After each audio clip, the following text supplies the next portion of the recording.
Boa tarde a todos, meu nome é Kátia, sou trabalhadora do Centro Espírita Amor em Jesus e estou aqui hoje para fazer mais uma reunião de estudos para a nossa casa. O tema de hoje é sobre os desencarnados e nós vamos conversar sobre como nossos sentimentos e saudades afetam os nossos entes queridos que se foram. Para fazermos a harmonização do ambiente onde nos encontramos, lerei uma mensagem de Emmanuel no livro Caminhos de Volta, de psicografia de Francisco Cândido Xavier. Diz assim: e mesmo que a desencarnação de um ente querido te ensombre o mundo íntimo, quando puderes, converte a saudade em oração de esperança, porque a dor não apenas te desgasta o coração, mas espanca igualmente a criatura querida, conduzida a outras dimensões. Então agora vamos pedir a Deus nosso Pai que envie para essa reunião seus anjos protetores para que consigam suavizar o nosso coração, acalmar os nossos pensamentos e dessa maneira entrarmos em contato com os nossos entes queridos, transmitindo a eles todo o nosso amor, o nosso carinho, mas também a nossa fé, a nossa esperança em um dia reencontrá-los. Então vamos começar o nosso estudo com uma história. Esta é uma antiga história oriental sobre um rabi, pregador religioso judeu, que vivia muito feliz com sua esposa e seus 2 filhos, admiráveis rapazes, inteligentes e ativos, amorosos e disciplinados. O rabi precisou ausentar-se por vários dias em uma longa viagem. Nesse meio tempo, um grave acidente provocou a morte dos 2 rapazes. Podemos imaginar a dor daquela mãe. No entanto, ela era uma mulher forte, apoiada na fé inabalável e na confiança em Deus, suportou o impacto. Porém, sua preocupação maior era o marido. Como transmitir a ele a terrível notícia? Ele era portador de uma perigosa insuficiência cardíaca. A mulher orou muito, implorando a Deus uma inspiração. O Senhor não a deixou sem resposta. Passado alguns dias, o pregador retornou ao lar.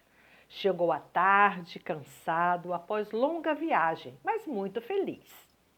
Abraçou carinhosamente a esposa e foi logo perguntando pelos filhos. A esposa respondeu: não se preocupe, meu querido, eles virão depois. Vá banhar-se enquanto preparo o lanche.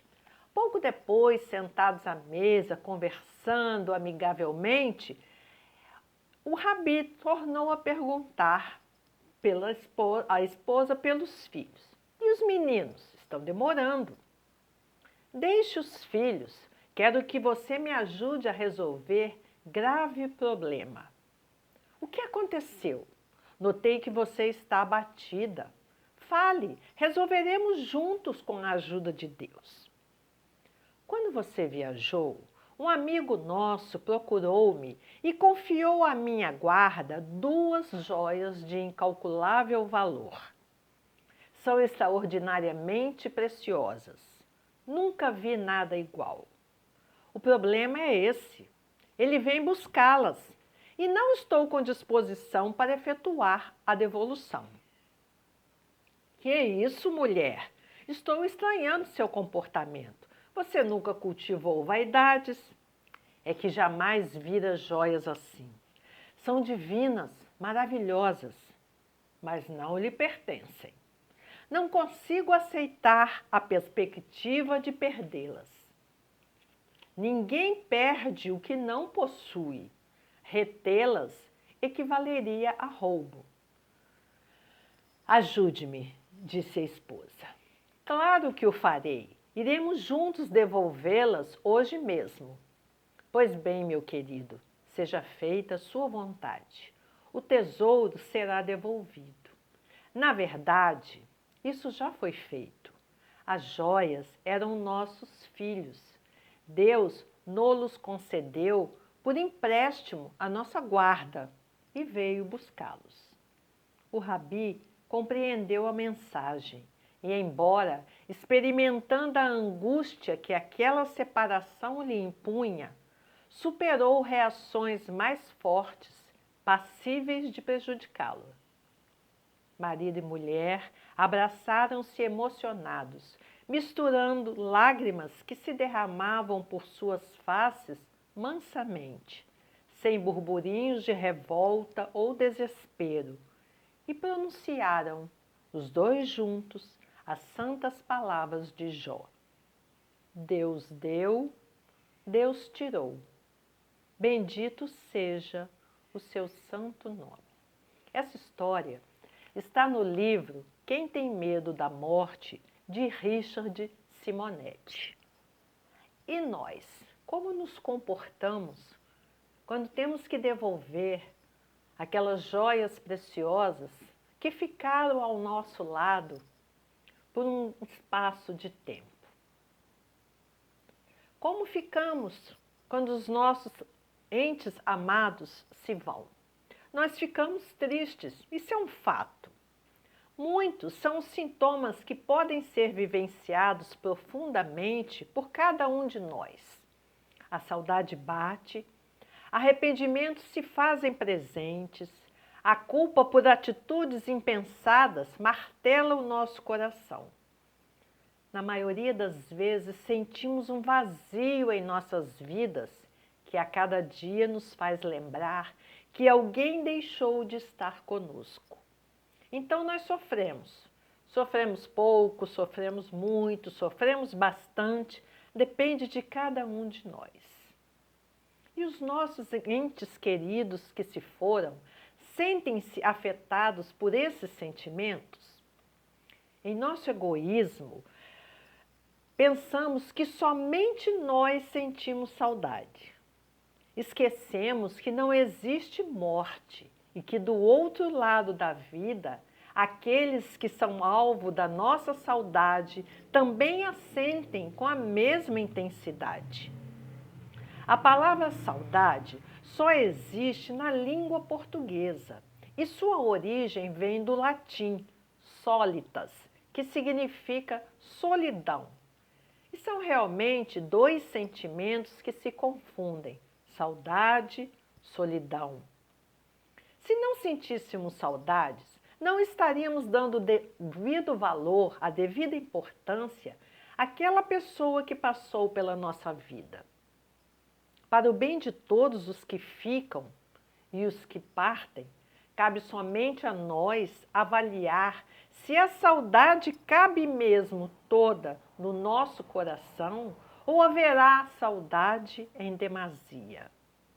O interessante, todavia, é que as nossas emoções não se fixam somente em nós, estejamos nós no plano material ou espiritual. O amor nos liga ao ser amado, em qualquer lugar onde ele se encontre. Se amamos a quem se foi, temos que tomar cuidado com os sentimentos que alimentamos, porque sentir é uma coisa, alimentar esse sentimento com ódio, com revolta, com desespero é outra bem diferente. As partes ligadas energeticamente pelo pensamento, encarnado e desencarnado, precisam então aprender a lidar com essa questão, de modo que a intensidade da ligação não venha formar ondas magnéticas que causem desequilíbrio a qualquer uma delas. Para todo espírito que desencarna, que se encontra em um equilíbrio razoável, e isso vai depender da sua própria evolução, existe uma proteção natural que o isolará dos sentimentos normais de saudade dos entes queridos que ficaram, dando a esse ser agora desencarnado a oportunidade de se adaptar à sua nova etapa de vida. O problema é quando não acontece assim. O espírito pode chegar, portanto, a um nível de desequilíbrio que, somado ao fato de seus entes amados estarem sofrendo demasiadamente, desesperadamente, fazerem com que ele não consiga lidar bem com o seu retorno às esferas espirituais. Ele pode sentir que precisa ajudar aqueles que ficaram aqui e, por uma escolha equivocada, desejar estar com ele na esfera carnal. Imediatamente ele se desloca para junto dos seus amados, fazendo com que todos entrem num processo prejudicial de influenciação. O que a doutrina espírita diz sobre a obsessão de encarnado para desencarnado? Esse tipo de obsessão muitas vezes está ligado às expressões de amor egoísta e possessivo daqueles que ainda estão encarnados e que se fixam mentalmente naqueles que desencarnaram. E esses pensamentos de dor, revolta, desequilíbrio acabam não permitindo que o desencarnado alcance o equilíbrio para enfrentar a sua nova situação. A perda de um ente querido como um filho, por exemplo, pode desencadear a inconformação e o desespero, e isso pode se transformar em obsessão que pode atormentá-lo. Outro exemplo é a questão da briga por heranças deixadas. Muitos inconformados com as determinações do desencarnado se fixam mentalmente nele e passam para ele seus pensamentos de ódio e rancor. Então, em decorrência de uma postura de sofrimento exagerada, adotada pelos próprios entes encarnados, inicia-se um processo obsessivo destes junto ao desencarnado, escravizando-o e alimentando uma ligação dolorosa de sofrimento mútuo. Vê-se, então, um processo de influenciação que pode partir do encarnado para o desencarnado. E isso em razão da nossa ignorância, porque achamos que amamos muito, então não podemos libertar este ser que se foi. Não conseguimos libertar o alvo do nosso amor por acreditarmos que nós encarnados somente seremos felizes ao lado daqueles que não está mais aqui presente. Não conseguimos entender que amar é libertar, é aceitar os desígnios de Deus, é devolver as nossas joias preciosas quando chega o momento em que estes seres que amamos muito precisam se distanciar por algum tempo. Não acreditamos que a ponte de amor que nos une é forte para jamais se romper. Por isso, precisamos ficar atentos aos nossos sentimentos desequilibrantes, seja para dar alento ao coração daquele amado que se distanciou, seja para que possamos aprender o melhor desse momento doloroso e trazermos paz ao nosso próprio coração. Por incrível que pareça, a saudade é um sentimento importante em todos os seres, mas que, quando em exagero, nos traz sofrimentos incalculáveis. Torno a dizer, se não sentíssemos saudades, não daríamos a devida importância àquela pessoa em nossa vida. Mas para o nosso próprio bem, cabe a nós compreendermos que essa saudade deve caber só no nosso coração. Se for maior do que ele, nos sufocará, bem como sufocará o ente amado que a sentirá com todas as dores construídas por nós, somadas com a saudade que existe. Portanto, devemos acreditar que os nossos entes queridos estarão a viver a vida deles em outra dimensão, em outro plano. E para que sejamos todos felizes, temos de continuar a viver a nossa vida até o dia em que vamos ter com eles, para que neste dia estejamos aptos a sermos recebidos com o louvor que merecemos por quem nos é querido.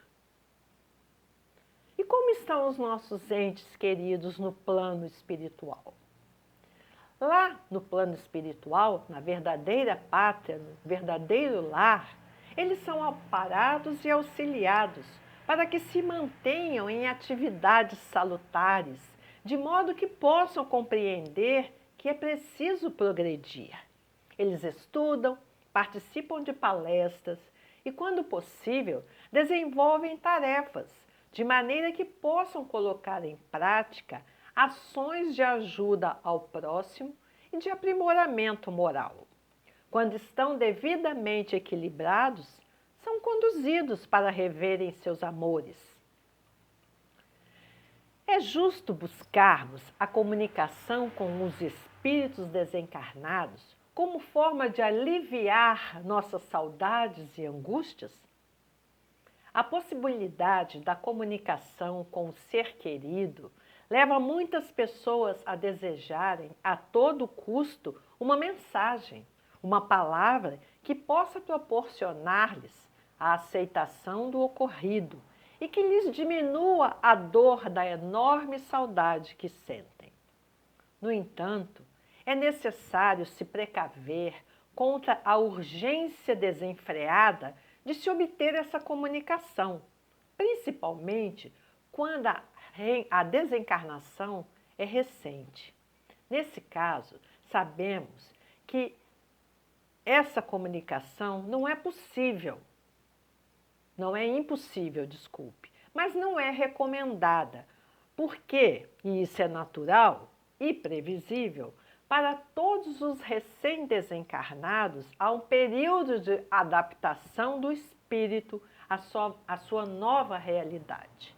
Então, se quisermos essa comunicação com urgência, eles vão se sentir tão desesperados que vão dar um jeito de vir aqui até nós. E isso não será bom nem para nós, nem para eles, que ainda estão num processo de adaptação à sua nova vida, ao mundo espiritual. Não podemos esquecer também que as condições em que se encontram os espíritos no mundo espiritual se dão pelo próprio espírito, ou seja, pelas escolhas, pela forma como esse espírito viveu enquanto encarnado, seus méritos e suas necessidades. Diante disso, a comunicação pode ser impedida ou não possível por um determinado tempo.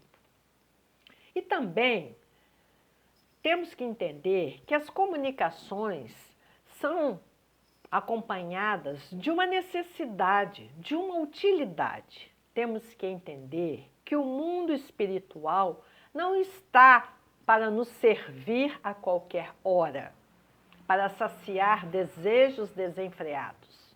Isso pode abrir portas para mistificações e até obsessões. Por isso, toda e qualquer comunicação deve ser vista com cautela e seriedade. Podemos ver, então, que os nossos pensamentos, dirigidos aos entes amados desencarnados, chegam como vibrações e são percebidas e assimiladas por eles. Porque a morte não é nada mais do que a destruição do corpo orgânico, mas a alma imortal segue eterna, assim como os laços de amor e afeição que nos uniram aos nossos pais, aos filhos, aos maridos, às esposas, aos amigos. A doutrina espírita orienta-nos a pensar e emitir vibrações de amor e não de dor e desespero. Vejamos o que revela a questão 936 do Livro dos Espíritos. Kardec perguntou: como é que as dores inconsoláveis dos que sobrevivem se refletem nos espíritos que as causam? E os espíritos responderam: o espírito é sensível às lembranças e às saudades do que lhes eram caros na terra. Mas uma dor incessante e desarrazoada o toca penosamente, porque nessa dor excessiva ele vê falta de fé no futuro e confiança em Deus, e por conseguinte, um obstáculo ao adiantamento dos que o choram e talvez à sua reunião com eles. Em várias circunstâncias, nas obras básicas, encontramos a justa colocação dos espíritos para que observemos se há um fim útil naquilo que desejamos. Nessa mesma lógica, somente teremos a possibilidade de receber uma mensagem de entes queridos se for realmente necessário, e não para atender apenas a curiosidade ou outras motivações que não revelem grandeza da alma. Outra questão: torna-se o espírito desencarnado um sábio, podendo ser levado à condição de mentor, guia, consultor ou algo parecido?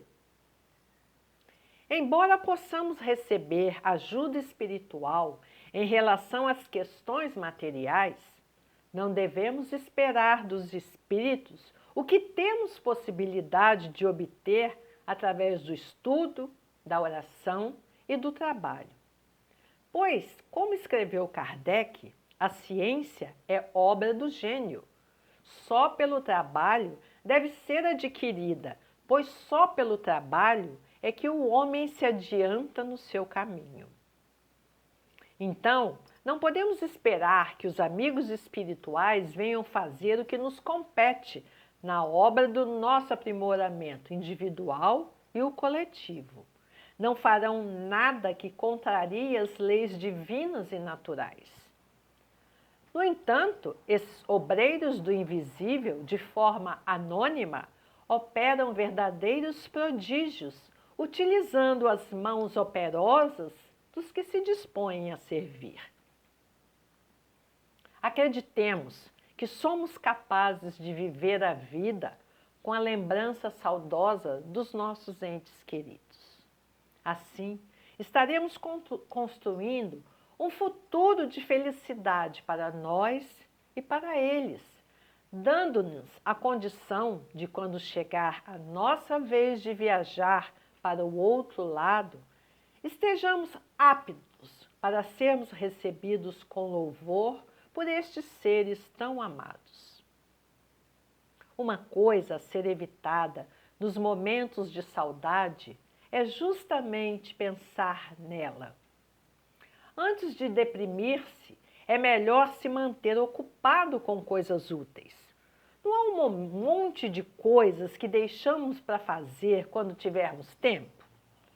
Pois que se aproveite o espaço vazio, deixado pela saudade, para ocupar-se com essas coisas.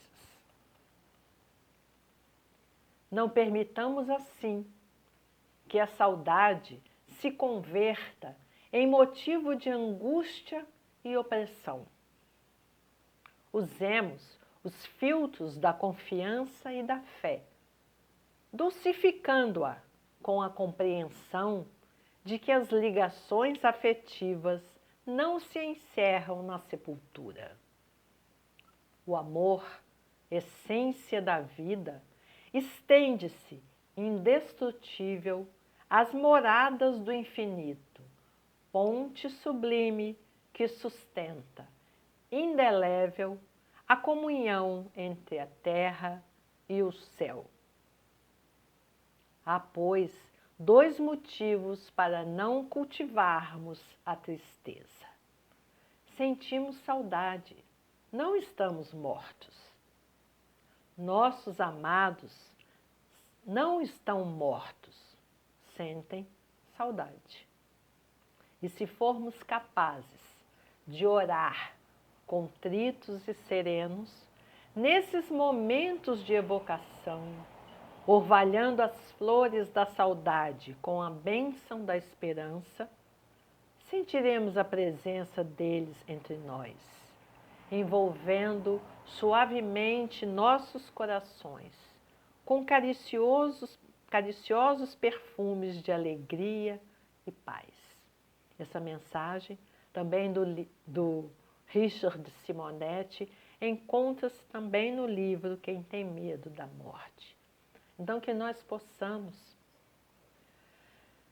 entregar a Deus as joias que nos foram emprestadas, que nós honremos a memória daqueles entes amados que se foram, vivendo aqui na Terra, nessa vida como encarnados, lembrando deles, valorizando os momentos que passamos juntos, as boas lembranças. É lógico, sentindo saudade, muitas vezes chorando, mas sem desespero, sem perder a nossa fé. Lembrando sempre dessa ponte de amor que existe daqui para o plano espiritual. Que os nossos pensamentos, então, sejam sempre cheios de paz, de fé e de esperança. E que as nossas vibrações de amor sejam levadas até eles e até aqueles todos que perderam seus entes queridos, que estão passando por aflições. Que essas nossas vibrações de fé, de amor, de esperança, de carinho e de consolo alcancem a todos eles, para que eles também se sintam envolvidos por esses laços eternos que saem do nosso coração e os alcançam aonde eles estiverem. Uma boa tarde a todos, muito obrigada pela atenção, até a próxima.